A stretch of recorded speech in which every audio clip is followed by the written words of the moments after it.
नमस्कार, बहुत स्वागत है आपका हमारे इस खास कार्यक्रम में।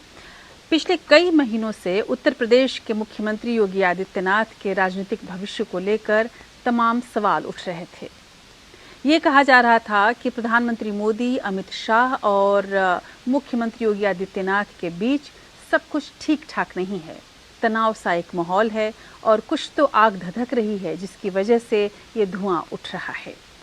आखिर पिछले हफ्ते जिस तरह से आरएसएस ने अपनी भूमिका उग्र की और आला कमान और बीजेपी और योगी आदित्यनाथ के बीच बातचीत का दौर शुरू हुआ, जिस तरह से जो सियासी हलचलें हैं वो बढ़ने लगीं, उससे ऐसा लगा कि योगी को लेकर एक गंभीर फैसला लेने के मूड में पार्टी है।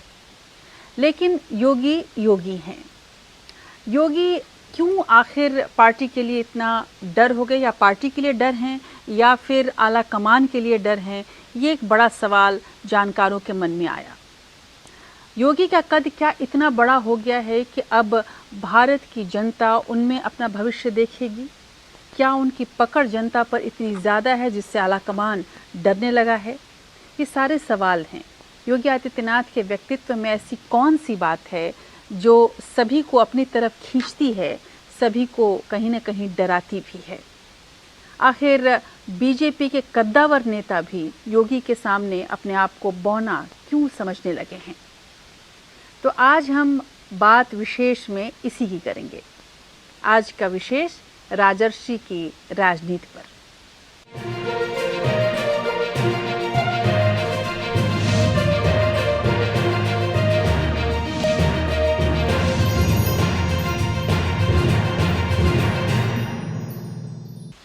जून के इस तपती हुई गर्मी में यदि सियासी तापमान को आंकना हो और सियासी तापमान कैसे बहुत ऊंचा जा सकता है, यदि आपको ये समझना हो, तो आप हाल फिलहाल में जो घटना हुई उस दिन जो सियासी तापमान था उसके हिसाब से समझ सकते हैं कि एक छोटी सी घटना कैसे सियासी पारे को बढ़ा सकती है।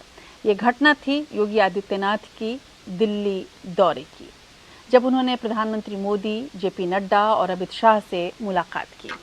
साथ ही राष्ट्रपति रामनाथ कोविंद से भी मिले। जब योगी आदित्यनाथ दिल्ली आए तब से ही कयासों का बाजार गर्म हो गया था कि आखिर होने वाला क्या है, फैसला क्या होगा योगी का, क्या होगा बीजेपी का, क्या होगा यूपी का। लेकिन योगी जिस तरह से हंसते मुस्कुराते तमाम नेताओं से मिलते रहे, लंबी बातचीत करते रहे और अपनी बात को स्पष्ट तौर पर रखते रहे, और उसके बाद जो सबके सामने आया तो ऐसा लगा कि फिलहाल जो आग सबके बीच एक धधक रही थी उस पे ठंडी बारिश हो गई है, प्री मॉनसून की बारिश हो गई है, और जो सवाल उठ रहे थे उस पर फिलहाल विराम लग गया है। आखिर योगी के इस दौरे में क्या कुछ रहा, क्या बात हुई, ये ज़रूर आप जानना चाहेंगे। आपको हम उस मोड़ की ओर ले चल रहे हैं जो बीजेपी के राजनीतिक इतिहास में एक मोड़ के तौर पर जाना जाएगा और योगी आदित्यनाथ के पूरे करियर में भी एक पड़ाव के तौर पर जाना जाएगा। देखिए वो घटनाएं जब योगी आदित्यनाथ के दिल्ली आने के बाद घटी। चेहरे पर निश्चिंतता का भाव लेकर योगी आदित्यनाथ लखनऊ लौट गए। योगी समर्थक इसे उनकी जीत मान रही हैं, तो उनके विरोधी बीजेपी आला कमान की। योगी ने सबसे पहले अमित शाह के निवास पर जाकर उनसे मुलाकात की। जानकार दोनों के कपड़ों के रंग और दोनों की बॉडी लैंग्वेज को लेकर आइडिया लेने की कोशिश कर रहे हैं कि कौन जीता कौन हारा। बहरहाल उसके बाद योगी प्रधानमंत्री मोदी से मिलने पहुंचे और उन्हें भी प्रदेश के हालातों और उपलब्धियों के बारे में अवगत करवाया। पार्टी के दोनों प्रमुख कर्ता धर्ताओं से शुभकामनाएं लेकर योगी ने जेपी नड्डा से चुनावी रणनीति पर चर्चा की। नड्डा ने बता दिया कि पार्टी के चाणक्य अमित शाह ही चुनावी चौसर बिछा रहे हैं। आपको पार्थ की भूमिका अदा करनी है, यानी मोदी, शाह और योगी के बीच मतभेद को लेकर कहीं कोई बातचीत हुई ही नहीं। दूर दूर तक सिर्फ और सिर्फ चुनावी चिड़िया की आंख पर नजर रखने और निशाना साधने के लिए योगी जी को मन बनाने के लिए कहा गया। बताया गया कि पिछड़ी, अति पिछड़ी जातियों को भी साथ लिया जाएगा। दूसरी पार्टी के ब्राह्मण नेताओं को भी जोड़ा जाएगा। चुनाव जीतने के लिए कोई कोर कसर नहीं छोड़ी जाएगी। और मोर मुकुट सिर्फ आपके सिर होगा, योगी जी के संदेह को तो आरएसएस ने पहले ही दूर कर दिया था और पार्टी आलाकमान को अपनी राय बता दी गई थी। बहरहाल योगी जी सारी बातों को मन ही मन गुनते हुए दिल्ली से लौट आए हैं और अब योजनाओं पर अमल की तैयारी है। Bureau report, ABN।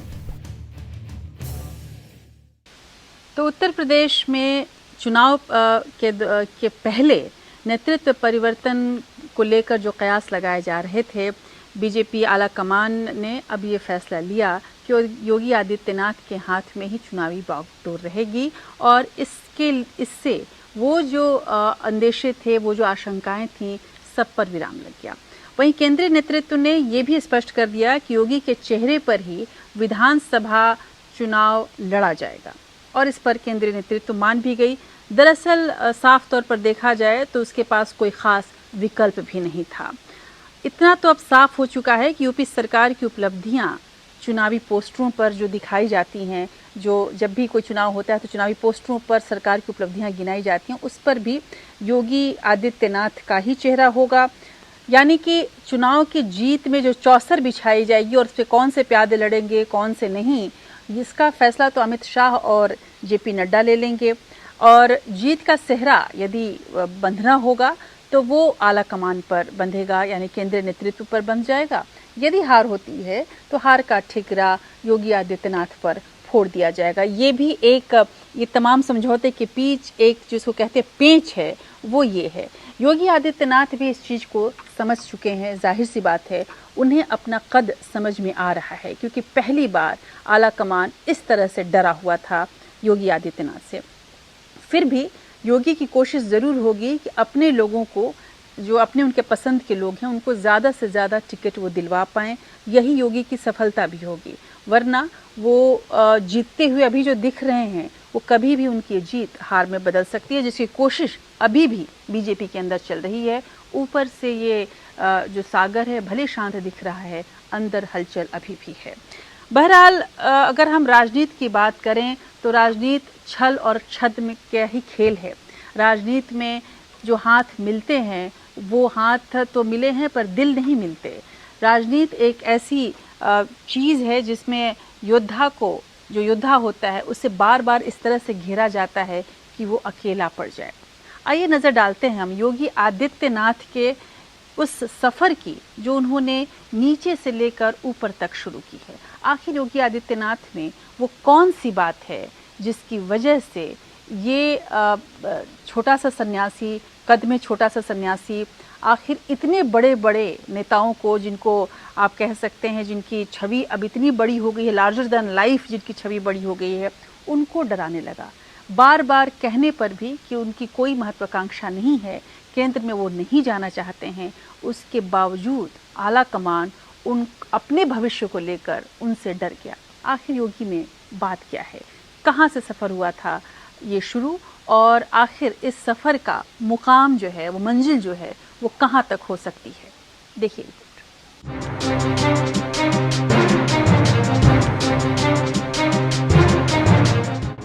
बहरहाल राजनीति छल छद्म चलती है, लेकिन योगी एक व्यवहारिक नेता के बजाय ईमानदार और सख्त प्रशासक के साथ हिंदू के योद्धा के रूप में अपनी छवि बनाने के पक्ष में रहे हैं। आइए नजर डालते हैं एक सन्यासी से राजनीति के पटल पर राजश्री की पहचान बनाने वाले योगी आदित्यनाथ के राजनीतिक सफर पर।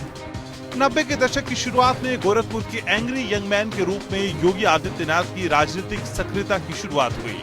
छात्रों के एक उग्र प्रदर्शन की अगुवाई कर रहे योगी के रूप में पूर्वांचल के युवाओं को एक सशक्त नेता मिल गया, खासकर उस वक्त जब बाहुबली, हरिशंकर तिवारी और वीरेंद्र प्रताप शाही की कुछ क्षेत्र पर पकड़ कमजोर पड़ रही थी।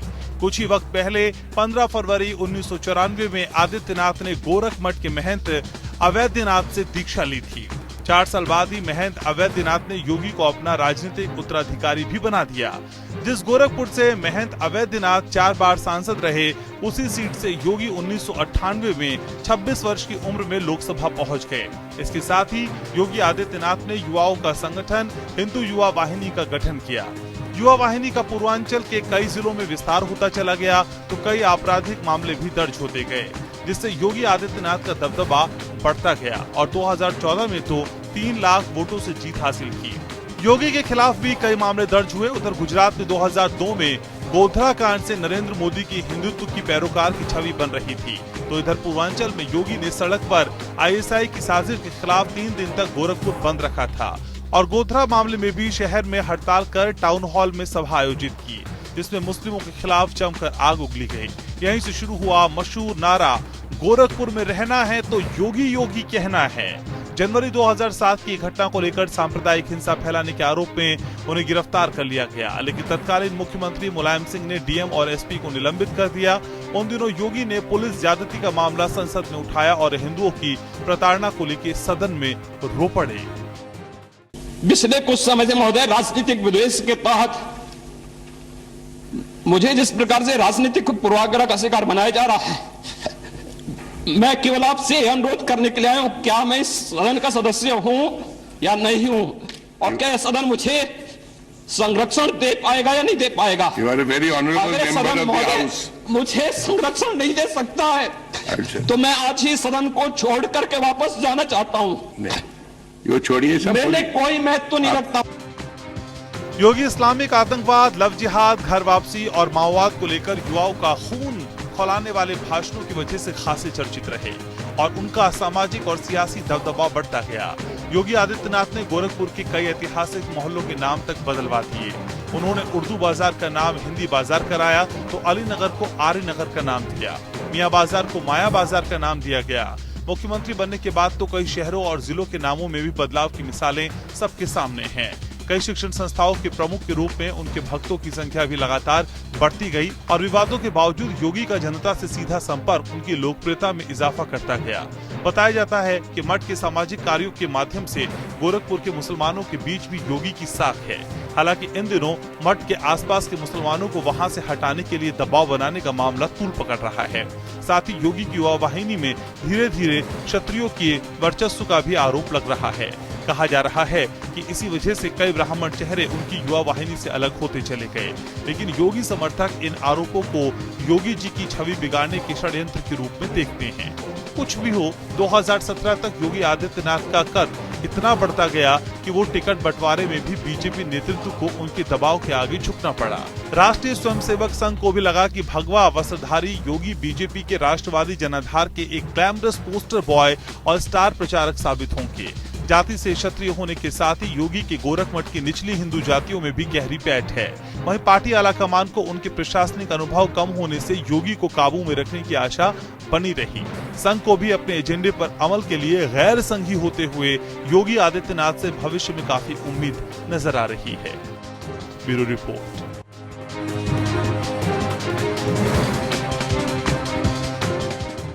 हिंदू धर्म राजनीति से परहेज नहीं करता।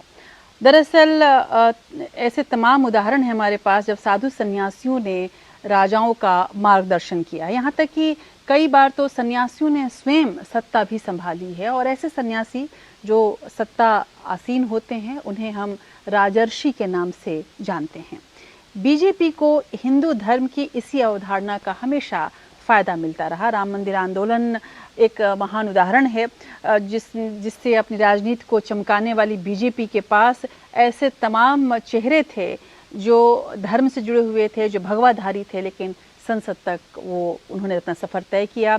2 सीटों से 282 सीटों तक पहुंचने में उन्हें बीजेपी को कामयाबी मिली, लेकिन हिंदुत्व के एजेंडे पर अमल से अपनी पहचान बनाने वाले नेताओं के बीच अहम के टकराव बीजेपी और संघ के लिए हमेशा मुश्किल भरे रहे हैं।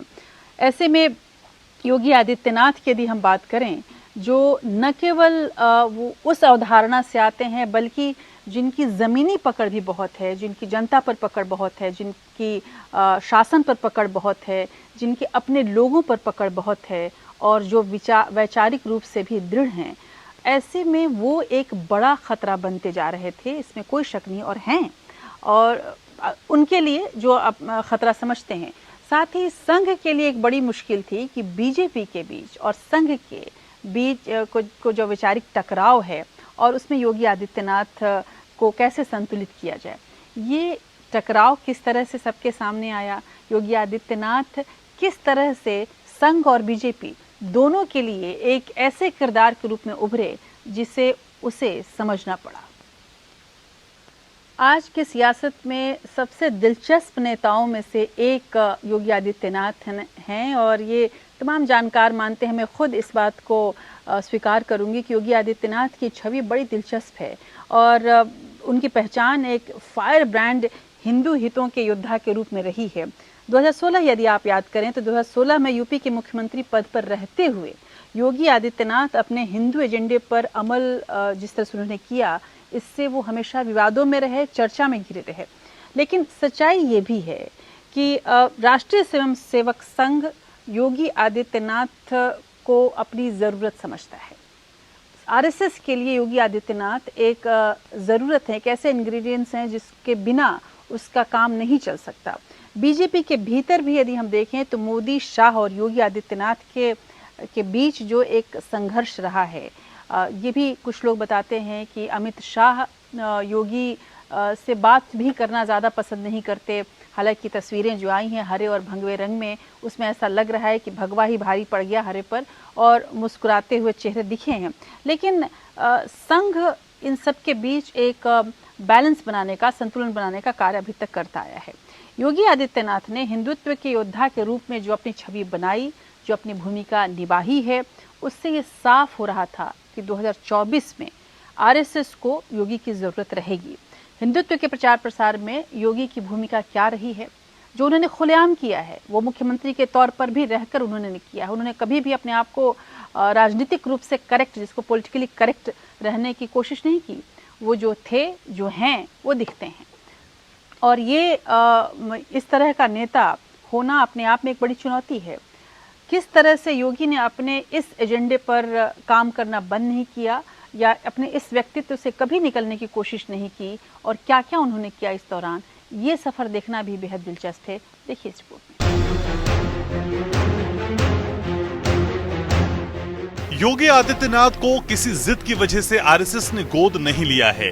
योगी ने गोरखपुर की अपनी प्रयोगशाला में जिस हिंदुत्व को परखनली में पैदा किया, उसे देखकर संघ परिवार ने दांतों तले उंगली दबा ली। शुरुआत योगी के व्यक्तित्व से की जाए तो योगी को हिंदुत्व के लिए आडंबर नहीं करने पड़ते। सुबह ब्रह्म मुहूर्त में ध्यान अर्चना कर दिनचर्या शुरू करने वाले योगी एक सन्यासी के रूप में हिंदुत्व को जीते हैं, हिंदुत्व को ही पहनते हैं और हिंदुत्व को ही ओढ़ते हैं। जबकि उनसे मुकाबला करने वाले बीजेपी के बड़े नेताओं को महंगे चश्मों और महंगे सूट का भी शौक है।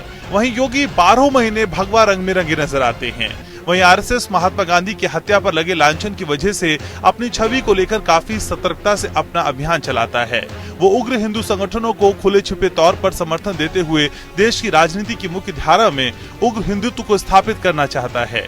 योगी की युवा वाहिनी भले ही क्षेत्रीय स्तर का संगठन हो, लेकिन उसने बहुत आक्रामक तरीके से मुस्लिम विरोध का प्रदर्शन किया है। पूर्वांचल के कई जिले, बल्कि कुशीनगर, देवरिया, महाराजगंज, संत कबीरनगर से लेकर बस्ती गोंडा तक हिंदू युवा वाहिनी की धमक महसूस की जाती है।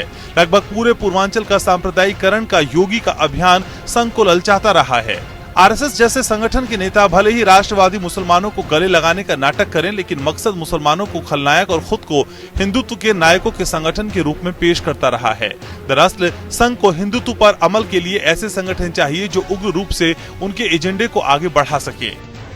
नरेंद्र मोदी ने 2002 में गुजरात की प्रयोगशाला में गोधरा का प्रयोग किया। यूपी विधानसभा चुनाव में शमशान कब्रिस्तान की बात कहकर अपनी हिंदुत्ववादी छवि को भुनाने की कोशिश भी की। उत्तर प्रदेश में भेदभाव ये सबसे बड़ा संकट है। भाइयों बहनों, गांव में अगर कब्रिस्तान बनता है तो गांव में स्मशान भी बनना चाहिए। अगर रमजान में बिजली मिलती है तो दिवाली में भी बिजली मिलनी चाहिए। कहना ना होगा कि कोरोना काल में उत्तर प्रदेश तो क्या, पूरे देश में कई जगह फुटपाथ ही शमशान बन गया। लेकिन योगी पर गंगा की बहती लाशों का हिसाब राजनीतिक रूप से लिया जा रहा है। वहीं संघ को राम मंदिर बनने के बाद देश में हिंदुत्व की लहर के उफान को कायम रखने की उम्मीद सिर्फ योगी से है। योगी ने हिंदुत्व के एजेंडे पर जिस तरह से काम किया है उसकी अहमियत संघ समझ रहा है। मुख्यमंत्री बनने के बाद अयोध्या, काशी, मथुरा पर योगी ने अपना फोकस बनाए रखा। योगी आदित्यनाथ के नेतृत्व में पहली बार अयोध्या में दीपोत्सव का आयोजन किया गया। अयोध्या के लिए अपना खजाना खोला। काशी और मथुरा को भी नजरों से ओझल नहीं होने दिया। सभी हिंदू तीर्थ स्थलों पर तीर्थ विकास परिषद और कॉरिडोर बनाकर सरकार ने अपने हिंदू हितों के संरक्षक की छवि को और मजबूत किया। नागरिकता कानून के विरोध में खड़े हुए आंदोलन के दमन के लिए भी योगी सरकार ने कोई कसर नहीं छोड़ी। वहीं लव जिहाद पर भी पुलिस और तथाकथित गौरक्षकों की ज्यादती पर मौन रखा गया, ताकि हिंदुओं को ये संदेश दिया जा सके कि कुछ भी हो लेकिन मुल्ले कंट्रोल में हैं। ऐसे में जाहिर है कि बीजेपी भले ही सबका साथ, सबका विकास और सबका विश्वास की बात करे, लेकिन संघ बीजेपी का असल मकसद हिंदुओं को गोलबंद करना है, क्योंकि नफरत पैदा करना जितना आसान है, सबका विश्वास हासिल करना उतना ही कठिन। योगी सरकार ने इसलिए मुस्लिम माफिया और बाहुबलियों को खास तौर पर अपने निशाने पर लिया। बहुतों के घरों और दूसरी जायदाद पर बुलडोजर चलवा दिए। दरअसल उग्र हिंदुत्व की धुनी पर एक ऐसा समाज रचा जा रहा है जिसमें सवाल करना भी हिंदू धर्म से द्रोह माना जाता है। मध्य प्रदेश और हरियाणा जैसे बीजेपी शासित राज्य योगी के पद चिन्हों का अनुसरण कर रहे हैं। इस सोशल एक्सपेरिमेंट से योगी के सामने बीजेपी के आला नेता लाचार नजर आते हैं। इसीलिए अब मुसलमानों को टिकट देने की बात कहकर योगी को हाशिए पर डालने की तैयारी की जा रही है, क्योंकि योगी उनके चुनाव प्रचार से परहेज करेंगे और उन पर दोहरी सियासत करने का आरोप चस्पा हो जाएगा।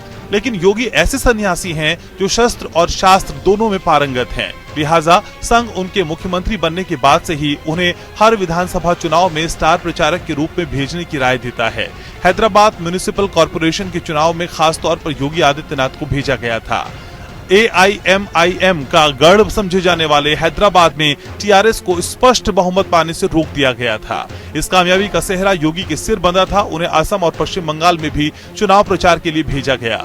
योगी आदित्यनाथ का बतौर गोरक्ष पीठाधीश्वर भी पश्चिम बंगाल में बड़े वर्ग पर अच्छा खासा प्रभाव है। दरअसल योगी के हिंदुत्व के प्रयोगों ने संघ को आगे भी जोड़े रखने के लिए मजबूर कर दिया है, क्योंकि राम मंदिर आंदोलन समाप्त होने के बाद हिंदू समाज को किस तरह से अपने साथ जोड़े रखा जाए, संघ को यही चिंता सता रही है। Bureau report, APN। तो दिलचस्प बात यह है कि योगी आदित्यनाथ की जो फायर ब्रांड हिंदू नेता के रूप में छवि बनी, उसका फायदा बीजेपी ने भी खूब लिया। चाहे कहीं के भी इलेक्शंस हों, चाहे आप तमिलनाडु में देख लें, कर्नाटक में देख लें, असम में देख लें, कोलकाता में देख लें, हर एक जगह, केरल में देख लें, हैदराबाद में देख लें, आंध्र प्रदेश में, आपकी जगह आंध्र प्रदेश, तेलंगाना में देख लें, कहीं भी चुनाव हो, योगी आदित्यनाथ वहाँ गए और उन्होंने वो भाषण किया जो हिंदुओं को एक तरफ करने में सहयोगी रहा। लेकिन जिस स्टार प्रचारक की भूमिका उन्होंने जो निर्वाह की है, अब उसी को लेकर के विवाद हो रहा है कि क्या अब फिर से योगी आदित्यनाथ को महज एक स्टार प्रचारक के रूप में बीजेपी करेगी। हालांकि अब बहुत हद तक जो स्थिति है उसको स्पष्ट करने की कोशिश की गई है, लेकिन अभी भी रणनीति की बागडोर जो है वो आलाकमान ने अपने पास रखी है। तय तो हो गया है कि आगामी विधानसभा चुनाव में चेहरा योगी आदित्यनाथ का होगा, रणनीति अमित शाह और जेपी नड्डा की होगी, प्रधानमंत्री मोदी की होगी। लेकिन इसके बावजूद जो अभी भी पेंच है वो समझना जरूरी है। इसके साथ साथ योगी आदित्यनाथ के भविष्य को लेकर आखिर यहाँ किस तरह की बातें हो रही हैं, क्या कोई वाकई साजिश रची जा रही है, ये भी समझना जरूरी है। मैं कुछ रिपोर्ट्स देख रही थी, ये कुछ रिपोर्ट्स हैं जो ये स्पष्ट करती हैं कि योगी आदित्यनाथ को बीजेपी आला कमान मुख्यमंत्री बनने के वक्त से ही बहुत नापसंद करने लगा था। कहानियां कुछ ऐसी भी हैं कि मुख्यमंत्री उन्हें बनाने के हक में ही नहीं थे कुछ खास बड़े नेता। और उसके बाद और ये सब कुछ हमने देखा भी, जब उस वक्त की रिपोर्ट्स आप देखें तो ये खबर चली कि मनोज सिन्हा को मुख्यमंत्री बनाया जा रहा था। यहाँ तक कि मनोज सिन्हा बनारस में विश्वनाथ मंदिर में पूजा करने चले गए थे। वो एयरपोर्ट लाउंज में बैठे हुए थे लखनऊ आने के लिए, तभी उनको फ़ोन आया कि नहीं, आप मुख्यमंत्री नहीं बन रहे हैं, योगी आदित्यनाथ बन रहे हैं। तब ये कहा गया था कि योगी आदित्यनाथ की जो उस चुनाव में जो जीत में बड़ी भूमिका थी और जिस तरह से उनकी पकड़ थी पार्टी में, खासकर क्षेत्रीय पार्टी में और विधायकों पर, उससे आला कमान डरा और ये डर पैदा हुआ कि कहीं योगी पार्टी को तोड़ न दें। तब संघ बीच में आया और संघ ने एक समझौता करा और योगी आदित्यनाथ को मुख्यमंत्री का पद दिया गया। हालांकि अमित शाह ने इसके पहले उनसे वादा किया था कि यदि जीत होती है तो मुख्यमंत्री का पद उनको दिया जाएगा, लेकिन अचानक ये पूरा खेल बदल रहा था। बहरहाल योगी सरकार के खिलाफ तभी से दुष्प्रचार का माहौल बनाया जाना शुरू किया गया। कुछ खास नेताओं में जो उनके अपने कैबिनेट में थे वो भी उनके खिलाफ रिपोर्टिंग करते रहे, कभी आला कमान को, कभी राज्यपाल को, कभी कहीं। कुछ अधिकारी भी ऐसे थे जो लगातार योगी की नींव खोदते रहे।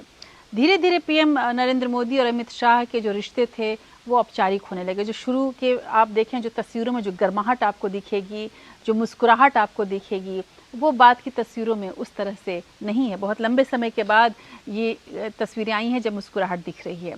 लेकिन अब सवाल ये है कि क्या इन दूरियों की वजह आला कमान को अपने भविष्य का डर है, योगी आदित्यनाथ की बड़ी छवि है, जैसे कि हम आपको दिखा रहे हैं कि योगी आदित्यनाथ के किरदार में वो खासियत क्या है जिसकी वजह से वो मोदी शाह के लिए वाकई क्या खतरा बन गए हैं 2024 में।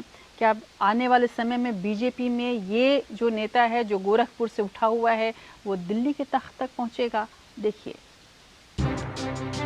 योगी आदित्यनाथ ने हाल ही में अपने एक साक्षात्कार में दावा किया है कि उनकी कोई राजनीतिक महत्वाकांक्षाएं नहीं है। जाहिर है कि वो ये दावा कर रहे हैं कि बीजेपी के शीर्ष नेताओं को उनसे किसी भी तरह का खतरा नहीं महसूस करना चाहिए। लेकिन इसमें कोई संदेह नहीं है कि पीएम मोदी के बाद बीजेपी में हिंदुत्व के योद्धा के रूप में दूसरा कोई बड़ा चेहरा नहीं है। दूसरी बात, वो अपने हिंदुत्व के प्रयोगों की वजह से आरएसएस के चहेते नेता के रूप में उभर कर सामने आए हैं। इसीलिए 2017 में मुख्यमंत्री पद की उनकी जिद को पूरा करने में संघ ने अहम भूमिका निभाई। लेकिन समझा जाता है कि ये जिद बीजेपी आला कमान को बहुत नागवार गुजरी। इसीलिए पार्टी के शीर्ष नेतृत्व से उनके रिश्ते सर्द होते चले गए। अब आला कमान जीत के लिए यूपी की लगाम अपने हाथ में रखना चाहता है। यूपी में ए.के. शर्मा के नौकरशाह के रूप में प्रशासनिक अनुभव के राजनीतिक इस्तेमाल की बात की जा रही है। हालांकि समझा जा रहा है कि योगी इसके लिए तैयार हो गए हैं, लेकिन इसे मोदी शाह की योगी के कद को छोटा करने की कोशिश के रूप में भी देखा जा रहा है। इसीलिए योगी की जिद को मुद्दा बनाया गया है। कहा जा रहा है कि साल 2007 के विधानसभा चुनाव में उन्होंने बीजेपी से इस्तीफा देने की धमकी भी दी थी, जबकि बीजेपी नेता से ज्यादा संगठन को अहमियत देती रही है। लेकिन यहाँ ये नहीं भूला जा सकता कि बीजेपी में प्रधानमंत्री पद के दावेदार रहे कई नेताओं को धीरे धीरे किनारे लगाया जा चुका है।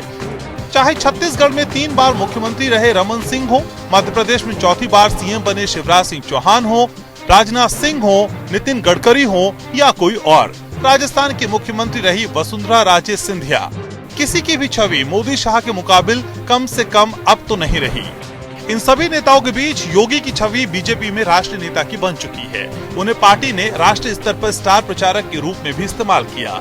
इसीलिए मोदी शाह की जोड़ी योगी बहुत पसंद नहीं करते। मोदी शाह बनाम योगी के पार्टी और संघ के भीतर उठे विवाद को हवा तब और मिली जब योगी के जन्मदिन पर पार्टी के किसी बड़े नेता ने ट्वीट कर बधाई नहीं दी। हालांकि सफाई ये दी गई कि योगी को व्यक्तिगत रूप से फोन कर शुभकामनाएं प्रेषित कर दी गई थी। बहरहाल ये भी तय है कि मोदी जहां चुनाव आने पर हिंदुत्व की रामनामी ओढ़ लेते हैं और मुस्लिम विरोधी बयान देते हैं, वहीं योगी आदित्यनाथ की स्वाभाविक राजनीति ही हिंदुत्व पर आधारित है। ऐसे में उनकी छवि से आलाकमान के भीतर असुरक्षा पैदा होना बहुत अस्वाभाविक भी नहीं है, क्योंकि संघ ने अटल के उदार चेहरे पर आडवाणी के उग्र हिंदुत्व को तरजीह दी। और जब आडवाणी ने जिन्ना की मजार पर सांप्रदायिक सौहार्द का संदेश देने की कोशिश की तो संघ ने नरेंद्र मोदी को गुजरात में हिंदुत्व की प्रयोगशाला बनाने का मौका दे दिया। लेकिन योगी तो हिंदुत्व की राजनीति पर अनुसंधान पहले से करते आ रही हैं और वो आरएसएस पर निर्भर भी नहीं है। साथ ही अपनी छवि, राजनीति और फैसलों के लिए भी योगी आइडल माने जाते हैं। इसीलिए आगामी विधानसभा चुनाव के बाद योगी के विजय रथ को दिल्ली पहुंचने से रोकने की कवायद चल रही है। लेकिन ये सच्चाई है कि राष्ट्रीय स्वयंसेवक संघ अपने लक्ष्य को हासिल करने के लिए हमेशा बीजेपी में एक दूसरी कतार के नेताओं को तैयार करती है। ऐसे में मोदी शाह और योगी के बीच 2024 में किसे कमान सौंपी जाएगी, ये तय तो संघ ही करेगा। Bureau report, APN। तो योगी आदित्यनाथ सन्यासी भले ही हो लेकिन सियासत खूब समझते हैं और चाणक्य की तरह सख्त प्रशासक के रूप में योगी अपनी छवि बनाने में कामयाब रहे बहुत हद तक, और उन्होंने इसी की कोशिश भी की थी। हालांकि कोविड-1 में जिस तरह के उन्होंने फैसले लिए और उसको लेकर काफ़ी प्रशंसा रही अंतर्राष्ट्रीय स्तर पर। जिस तरह से बच्चों को निकाला गया कोविड-2 के दौर में, जब कुछ तस्वीरें ऐसी आईं जो डिस्टर्बिंग थीं, जो योगी की प्रशासन के क्षमता को चुनौती दे रही थीं, उसके बावजूद जो उन्होंने कदम उठाए थे, जिस तरह से कोविड-2 में सारे नेता अपने घरों में बंद थे, वो जिस तरह से दौरे कर रहे थे, इसकी प्रशंसा हुई। फिर भी उनकी आलोचना जो है, उनके आलोचक प्रशासन को लेकर ही करते रहे। योगी के साथ, योगी की पूरी छवि में ये एक अजीब विरोधाभास है कि जिस बात के लिए उनको प्रशंसा मिलती है, उसी बात के लिए उनको आलोचना भी मिलती है। अब यूपी के चुनाव में जो जीत में सबसे बड़ी बाधा है, वो भी यही मानी जा रही है और इसी को पृष्ठभूमि बनाकर एक बड़े परिवर्तन की बात कही गई। ए.के. शर्मा को लाया गया, जो योगी के करीबी नहीं बल्कि मोदी के खास विश्वास पात्र थे।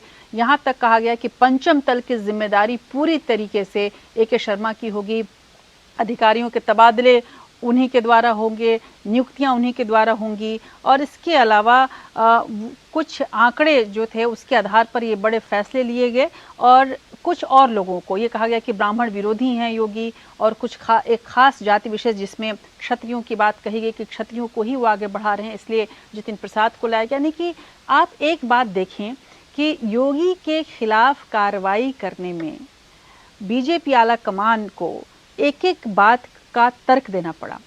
योगी त्रिवेंद्र रावत नहीं थे जिन्हें रातों रात हटा दिया जाए। वो इसलिए ही ये समझ में आ रहा है कि योगी की छवि से, योगी की पकड़ से आला कमान के अंदर डर है। और अब जबकि योगी आके दिल्ली में सब कुछ साफ कर चुके हैं, सुलह कर चुके हैं, तो भी आला कमान शांत नहीं बैठा। आखिर इस तरह की छवि योगी की कैसे बनी, ये जानना बेहद दिलचस्प है। आप इस रिपोर्ट में देखेंगे कि योगी को लेकर किस तरह के दांव पेच, साम दाम दंड भेद चलते रहे।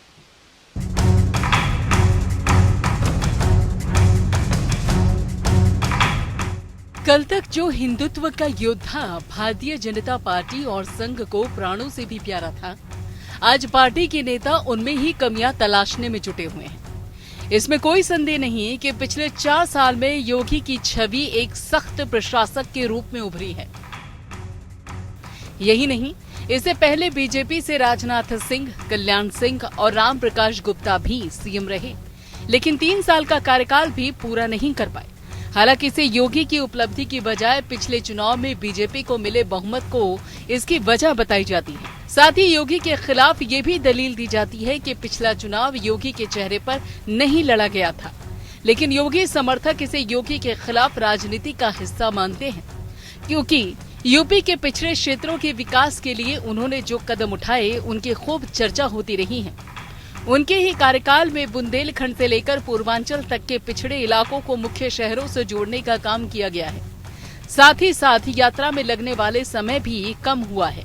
पूर्वांचल एक्सप्रेसवे, बुंदेलखंड एक्सप्रेसवे जैसी सड़कों से राज्य के पिछड़े हिस्सों को जोड़ा गया। वहीं डिफेंस कॉरिडोर के माध्यम से राज्य में रक्षा उपकरण बनाने वाली कंपनीज के लिए रास्ते भी खोल दिए गए।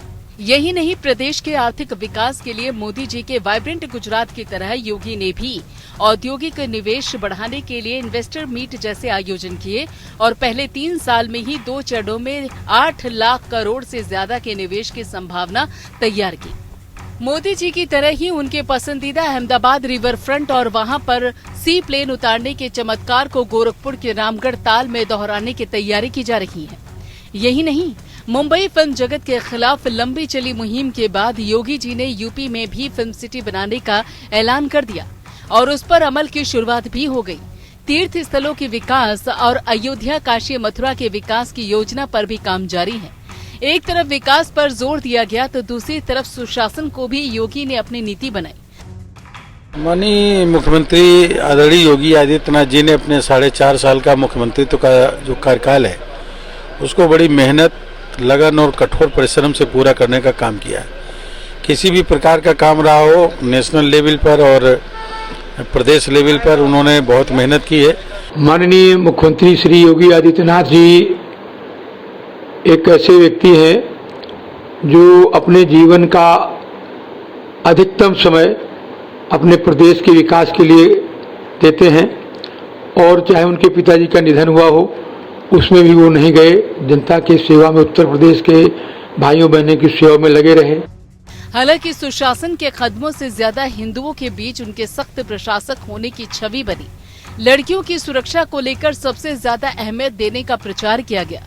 इसमें कन्याओं के पैर धोने और पूजन करने की तस्वीर खासी वायरल होती रही, लेकिन महिला अपराधों में लगाम पूरी तरीके से फिर भी नहीं लग सकी। एनसीआरबी के आंकड़े बताते हैं कि 2018 में यूपी में देश भर में सबसे अधिक 59,445 बलात्कार के मामले दर्ज किए गए। हालांकि इस पर भी ये दलील दी जा सकती है कि ये आंकड़े योगी प्रशासन की पारदर्शिता के गवाह हैं, क्योंकि सरकार ने ऐसे मामलों की रिपोर्ट दर्ज करने का पुलिस पर दबाव बढ़ा दिया है। वहीं लड़कियों की सुरक्षा के लिए 2017 में एंटी रोमियो स्क्वाड बनाए गए थे, लेकिन कुछ महीने बाद ही ये स्क्वाड नदारद हो गए। बल्कि योगी की छवि को सबसे ज्यादा नुकसान बीजेपी के कुछ बड़े नेताओं के महिला संबंधी अपराधों की वजह से खराब हुई। उन्नाव रेप कांड में बीजेपी के विधायक रहे कुलदीप सेंगर दोषी पाए गए। विपक्षी दल और मीडिया के प्रेशर के बाद उनको बीजेपी से निष्कासित कर दिया गया।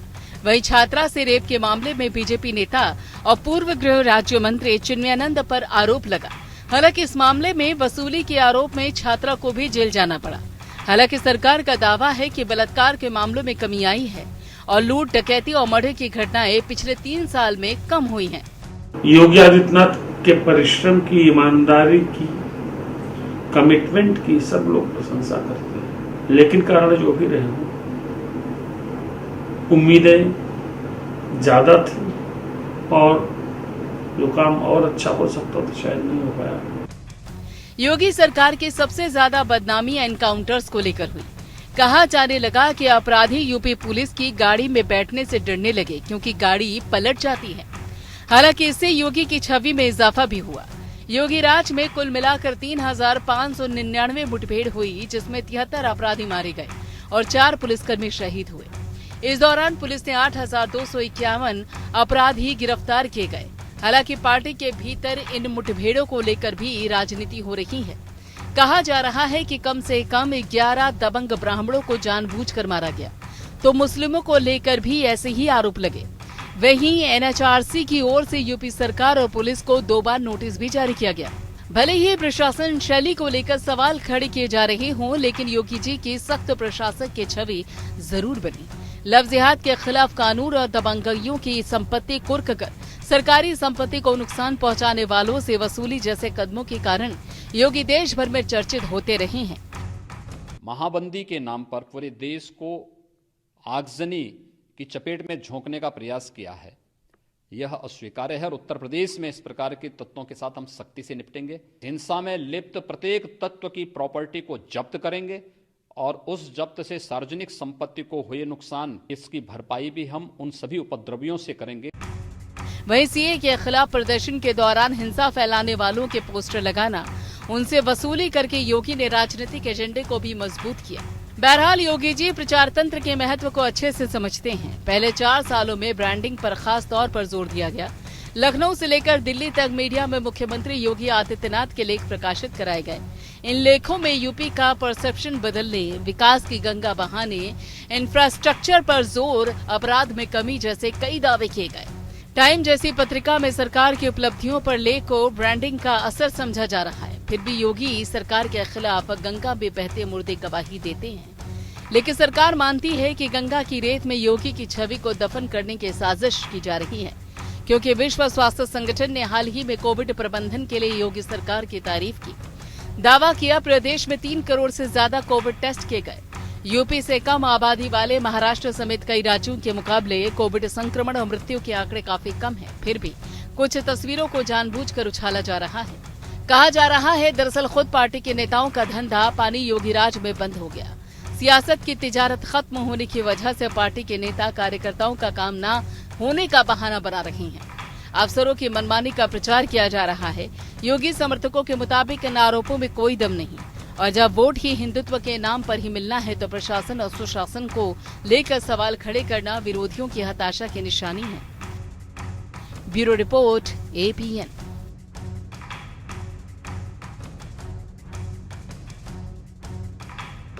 तो तमाम आलोचनाओं के बाद योगी आदित्यनाथ की छवि जो थी वो एक सख्त प्रशासक के रूप में बनी रही और जिसको कहा जाए, जो उनके समर्थक हैं वो ये कह रहे हैं कि सब कुछ चलता है वाली जो राजनीतिक संस्कृति थी उसको ख़त्म करने में योगी आदित्यनाथ कामयाब रहे और ये उनकी सबसे बड़ी कमी हो गई। दरअसल कई बार सियासत में ऐसा होता है कि जो आपके गुण होते हैं वो आपके जो विरोधी होते हैं उस गुण को भी अवगुण बनाकर पेश करते हैं और योगी के साथ भी बहुत हद तक ऐसा हुआ, जिसकी वजह से राजनीति की जो एक तथाकथित तौर से भ्रष्ट लॉबी थी वो योगी के खिलाफ होने लगी और अगले चुनाव में उन्हें दरकिनार करने की कोशिश करने लगी। और इसमें एक बड़ी वजह ये भी थी कि राजनीति में अगर एक ऐसा नेता उभरे जिसे अपनी पहचान की ज़रूरत न हो, जिसके पास व्यक्तिगत कोई इच्छा न हो, कोई ज़रूरत न हो। मजाक करने वाले ये भी कहते हैं कि योगी आदित्यनाथ आखिर पैसे कमाएंगे भी क्यों। भ्रष्टाचार में सबसे बड़ी बात यही होती है कि नेता पैसे कमाने लगता है, उसके इनकम टैक्स की रिटर्न बढ़ने लगती है और कुछ फैक्ट्रीज हो जाती हैं, कुछ कंपनीज हो जाती हैं उसके पास। तो ये कहा जाता है कि योगी आदित्यनाथ आखिर पैसे कमाएंगे भी क्या, वो पैसे कमा भी लें तो कोई लखटकिया सूट तो नहीं पहन लेंगे जिस पर उनका नाम लिखा हो, पहनना तो उनको वही भगवा है जो खद्दर है। तो जाहिर सी बात है कि उनके पास उसका उपभोग करने के लिए कोई रास्ता नहीं है, कोई ज़रूरत नहीं है उनको। और ये बात, योगी की यही बात सबसे बड़ा डर है उन नेताओं के लिए जो नेतागिरी इसलिए करते हैं, सियासत में इसलिए आते हैं, मंत्री इसलिए बनते हैं कि उनको ताकत भी चाहिए, पैसा भी चाहिए, अपना भविष्य सुरक्षित भी चाहिए, अपना ही नहीं बल्कि अपने पीढ़ियों का भविष्य सुरक्षित चाहिए। अब जितिन प्रसाद को आप उसी आधार पर ले सकते हैं। बहरहाल कोविड प्रबंधन को लेकर भी तमाम सवाल उठाए गए, योगी की प्रशासकीय क्षमता पर सवालिया निशान लगाए गए और उसके बाद ये तमाम कवायदें शुरू हो गई, लेकिन योगी को ये मंजूर नहीं। योगी ने ये स्पष्ट तौर पर कहा कि उनसे जो बन पड़ सकता था वो उन्होंने किया है। बीजेपी आलाकमान चुनाव तक राज्य में सत्ता विरोधी लहर को ठंडा करने के लिए उन्होंने एक उपाय निकाला था कि योगी के बदले हम कुछ और चेहरे दे देते हैं, लेकिन योगी ने अपने सरकार में आलाकमान का प्रतिनिधि बिठाने से साफ तौर पर मना कर दिया है। हालांकि जो हाल फिलहाल मीटिंग हुई इसमें बड़ी समझाने की कोशिश की योगी आदित्यनाथ को, लेकिन योगी ने ये स्पष्ट किया कि उन्हें इस तरह के समझौते की ज़रूरत नहीं है और वो इसको नहीं मानेंगे। अंततः आलाकमान को योगी के बातों के सामने झुकना पड़ा है। हालांकि योगी ने इतना लचीलापन ज़रूर रखा कि सभी को न्याय मिल सके और सबकी बात रख ली जाए, विशेषकर आरएसएस की, और इसमें आरएसएस ने ही मुख्य भूमिका निभाई, जिसके तहत उसने आलाकमान को भी मना लिया और योगी को भी शांत कर लिया है फिलहाल।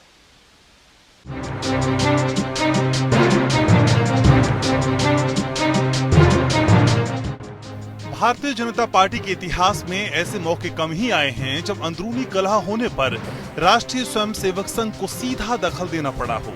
इस बार मौका था बीजेपी आलाकमान और यूपी के मुख्यमंत्री योगी आदित्यनाथ के बीच कथित मतभेदों का। समाधान के लिए सबसे पहले सर कार्यवाह दत्तात्रेय होसबले ने प्रधानमंत्री नरेंद्र मोदी से मुलाकात की। उन्हें बताया गया कि सारी कोशिशों के बावजूद यूपी के पंचायत चुनाव में मिली हार बता रही है कि योगी की अगुवाई में सब कुछ ठीक ठाक नहीं है। योगी की गैर मौजूदगी में हुई इस बैठक में अमित शाह भी शामिल थे। होसबले ने प्रवास के दौरान संघ के नेताओं से फीडबैक लिया। कहा जाता है कि योगी से उनकी मुलाकात इसलिए नहीं हो पाई क्योंकि मुख्यमंत्री दौरे पर थे। जाहिर था कि योगी असंतुष्ट थे। बताया जा रहा है कि योगी ने संघ प्रमुख से अपने सूत्रों के जरिए संपर्क साधकर अपने असंतोष की वजह स्पष्ट कर दी। उन्हें यूपी सरकार में बीजेपी आलाकमान का दखल बहुत रास नहीं आ रहा है। ऐसे में मंत्रिमंडल में केंद्र के नुमाइंदे के तौर पर ए.के. शर्मा को शामिल कर उन्हें अहम प्रशासनिक नियंत्रण देना उचित नहीं है। मोहन भागवत को भी ये बताया गया कि केंद्र पहले से ही उनसे रजामंदी लिए बगैर सरकार के कामकाज में दखल देता रहा है। योगी ने साफ कर दिया कि ऐसे में उनका रहना ना रहना बराबर है। भागवत ने लिफाफा देखकर मजमून भांप लिया। वो समझ गए कि योगी पर दबाव बनाने से पार्टी को फायदे के बजाय नुकसान होने का अंदेशा ज्यादा है, लेकिन मामला बाहर आने से रोकने के लिए यही संदेश दिया जाता रहा कि पार्टी में सब कुछ ठीक ठाक है। मंत्री हैं और संगठनात्मक दृष्टि से बैठक पर चर्चा हुई या बैठक जो चर्चा हुई है बहुत अच्छी चर्चा हुई है। 2022 में हम लोग फिर एक ऐतिहासिक विजय प्राप्त करेंगे। 2022 300 पार। संघ से संगठन मंत्री के तौर पर बीजेपी में भेजे गए बीएल संतोष लखनऊ पहुंचे। सारी संभावनाओं की तलाश में उन्होंने पार्टी के नेताओं और कई मंत्रियों से भी 1-to-1 मुलाकात की। सब आलाकमान की योगी से नाखुशी को समझते हुए योगी प्रशासन की कमजोरियां गिनाते रहे, लेकिन आरएसएस योगी की खूबियां गिनता रहा। आखिर में दिल्ली में शीर्ष नेताओं की बैठक के बाद संघ ने अपनी राय बीजेपी आलाकमान को बता दी। दरअसल आरएसएस के फैसलों को राय का नाम दिया जाता है। कहा जाता है कि योगी को भरोसा दिया गया कि चुनाव उनके चेहरे पर ही लड़ा जाएगा। साथ ही कोई भी मंत्री बने लेकिन कोई भी काम उनकी परामर्श से ही किया जाएगा। योगी भी संघ की मंशा समझ गए। इस तरह ना तो मोदी शाह ही जीते, ना ही योगी विजयी हुए। जीत हुई तो सिर्फ संघ की, और यही कार्यशैली राष्ट्रीय स्वयंसेवक संघ की हमेशा से पहचान रही है।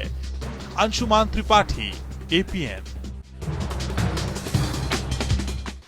मोदी, शाह और योगी के बीच जो टकराव रहा, उस टकराव में न्याय भले योगी आदित्यनाथ को मिला या आलाकमान से हुआ, ये तो भगवान जाने, लेकिन संघ की भूमिका सबसे महत्वपूर्ण रही, इसमें कोई शक नहीं। और ये भी स्पष्ट हुआ कि संघ अपने लक्ष्य को अमल में लाने के लिए किसी से भी एकलव्य की तरह अंगूठा मांग सकता है। और कुछ और बातें जो स्पष्ट हुई वो ये कुछ इस प्रकार से आई तमाम मीडिया के सामने भी और जानकारों के सामने भी, कि योगी आदित्यनाथ एक ऐसे नेता के रूप में उभरे हैं कि चाहे वो हारें, जीतें, रहें, न रहें सत्ता में, विशेषकर उनको आला कमान और बीजेपी उनकी उपेक्षा नहीं कर सकती। और इसमें भी कोई शक नहीं कि यदि सब कुछ ठीक ठाक रहा तो आने वाले दिनों में ये देखा जा सकता है कि दिल्ली के गलियारों में ये सन्यासी अपनी अमिट छाप छोड़ने वाला है।